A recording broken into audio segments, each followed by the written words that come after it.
I think that's maybe more of an easier task. I say that carefully, because if I go back to in terms of retail, in terms of consumerism, that has already started to be embedded in that. So if I can just sort of take a step out of the city environment, go into the retail environment, just to illustrate why I think it's going to be easier. You've just seen, just take the fast fashion industry, or the ultra fast fashion industry. I believe personally that the back of that was broken in 2020 because people saw the waste, the madness of those fast fashion cycles, how many garments were made, and you don't actually even use those things. So it started to be embedded, and 2018, beginning of 2019. You started to see this move into fast consumer goods. So there's a company or a concept called Loop, and it started at the beginning of 2019, and it was just to deliver your household cleaning products there. And what they did was also, a mammoth task. They spoke to your big companies, your Unilevers, Reckitt Benckises, Procter & Gamble's, all of those suppliers, and say, you can still have your branding, but we want to reduce, not eliminate totally the single-use plastics, but at least the containers will come to you. You use them. Once it's finished, you phone up Loop again, and it's a replenishment model, which is a clever one for the producers, manufacturers of the product. But also it's starting to get into, and that scaled really, really quickly. So just from 2019, into where we are now. It's almost pushed into retail as well. So not here in South Africa yet, but internationally, you're going to start to see Loop products actually on the shelf. So you wouldn't actually even buy it in retail and then put it back into the circular system.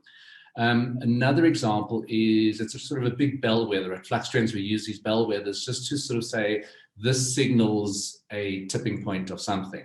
And last year, while we were in lockdown, H&M in their flagship store in Sweden put in a circular machine. So basically, if you had a garment that you were going to just throw out, you would take it back to them, an H&M garment there. That'd be fed into the machines. It would be completely shredded. The fibers would be shredded, re-knitted, and those fibers then spit out a t-shirt, a scarf, or something that you buy for a reduced cost at the end of that. So a lot of those things are happening. And just one more case study, because I think it's really interesting to, for people to understand the scale of it. So it's a bit of a mouth twister. The Great Pacific Garbage Patch. So for people who follow these things, there's just this garbage patch in the Pacific Ocean that's caught in these undercurrents, and it's the size of a continent. They've started to harvest that plastic, that waste, and then also repurpose that. And a brand like Adidas is leading with it, and that's also coincidentally called Loop. So everyone's calling everything Loop, but it is about that circularity. And that's why, for me, very long answer to your question, but that's why, for me, I think it's be easier to get citizens on board with that, because it's really starting to be embedded into it. The challenge where we stand now in 2021 is what we're calling closing the green gap. So if you've got your consumers or your citizens aware of it, it is now actually up to the manufacturers and the rest of the supply chain. So what H&M were kind of doing is meeting that challenge. So you're starting to see the responsibility, should we say, move from the consumer up to the big manufacturers and then into supply chains and everything. And then once that happens, then it becomes more scalable and it becomes a lifestyle thing.